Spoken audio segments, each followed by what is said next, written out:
अस्सलामुअलैकुम, कैसे हैं आप सब लोग। उम्मीद करती हूँ आप सब लोग खैरियत से होंगे। मैं भी अल्लाह के फजल करम से खैरियत से हूँ। चैनल पर न्यू आए हैं तो सब्सक्राइब कर लें। वीडियो पसंद आए तो लाइक कमेंट शेयर करना ना भूलिएगा।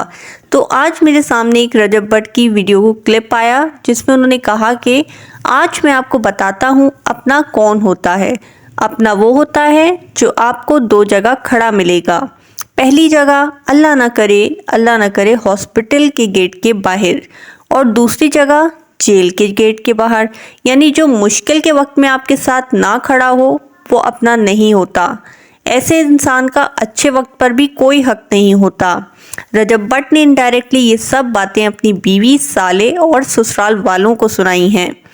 रजब भट्ट एक बार फिर से घूमने फिरने के लिए अपने दोस्तों के साथ निकल पड़े हैं, अपनी बीवी और बेटे केवान को छोड़कर। जबकि रजब भट्ट जब यूके में थे तो केवान के लिए इस कदर तड़पते थे और पाकिस्तान वापस आकर एक दो बार ही मिले हैं और दोबारा वहां गए तक नहीं हैं। बेबी का सामान भी खरीद कर उन्होंने ड्राइवर के हाथ ही भिजवा दिया था। मुझे तो ऐसा लगता है कि रजब भट्ट को ईमान में अब कोई इंटरेस्ट नहीं रहा। उनको आदत हो गई है अकेले रहने की, दोस्तों यारों के साथ घूमने फिरने की। इसमें थोड़ी सी गलती ईमान की भी है, क्योंकि जो है वो जब रजब को माफ़ कर चुकी थी, वेडिंग एनिवर्सरी उन्होंने साथ में मनाई, केक भी काटा, गिफ्ट भी लिया, तो उनको घर वापस भी आ जाना चाहिए था। ऐसे अपने शौहर को खुला नहीं छोड़ना चाहिए था। उनको उनका जो है इस तरह करने से उनकी जो नंद हैं और उनकी सासू माँ हैं उनको मौका मिल गया रजब को और मज़ीद भड़काने का, उनके कान भरने का। लेकिन क्या करें, दूसरी तरफ अगर देखा जाए तो रजब भट्ट की जो लीक वीडियोस हैं और टिकटॉक पर जो वाहियात गुफ्तगू करते हैं, ये सब देखने और सुनने के बाद कोई भी शरीफ लड़की, जो पढ़ी लिखी और शरीफ लड़की होगी, वो ऐसे मर्द को कबूल नहीं कर सकती। क्योंकि रजब वो शख्स है जो सुधरने का नाम नहीं ले रहा। गरूर और तकब्बुर में डूबा हुआ है वो। उसे अपने से आगे और अपने से बेहतर कोई भी नहीं लगता। उसे ये लगता है कि दुनिया का सबसे ज़्यादा बेहतरीन और सबसे अच्छा इंसान है। लोग ईमान को बोल रहे हैं कि वो गलत है, बेटे को बाप से अलग रखा हुआ है, लेकिन सच बात यह है कि उसको केवान की भी कोई परवाह नहीं है और दादा दादी को भी अपने पोते से ना मोहब्बत है और ना ही उसकी याद आती है। जब रजब भट्ट जो है यूके में थे तो वो इस तरह ड्रामे करती थी, केवान को ले आओ, ईमान को ले आओ, और जो है जैसे ही रजब भट्ट पाकिस्तान वापस आए हैं तो माँ जी जो है वो केवान को भी भूल गई और ईमान को भी भूल बैठी हैं। और रजब साहब जो हैं उन्होंने अपने बेटे का कीका तक भी नहीं किया और घूमने फिरने के लिए फिर से दोस्तों के साथ निकल पड़े हैं।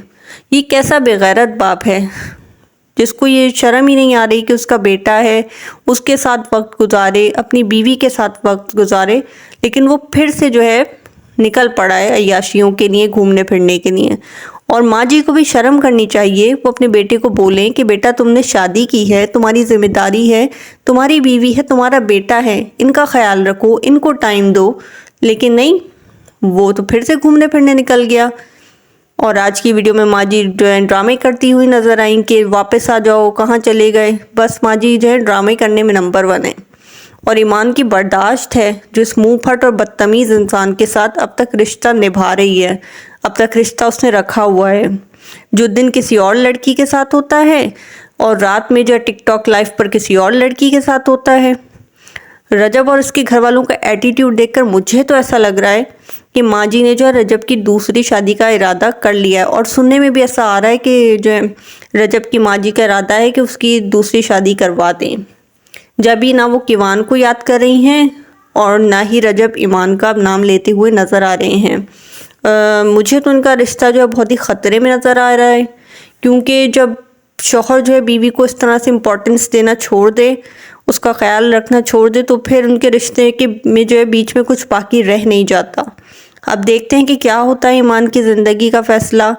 मेरी तो दुआ है कि उसके हक़ में जो भी हो बेहतर ही हो, और अल्लाह दुनिया की तमाम बेटियों के नसीब अच्छे करे और किसी को भी रजब भट्ट जैसा शौहर ना दे जो अपनी बीवी की कदर ही नहीं करता, उसकी परवाह ही नहीं करता और उसको इज़्ज़त ही नहीं देता, टाइम ही नहीं देता।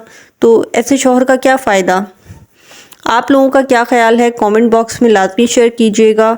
मुझे आप लोगों की राय का इंतज़ार रहेगा और प्लीज़ मेरे चैनल को सब्सक्राइब लाजमी कीजिएगा।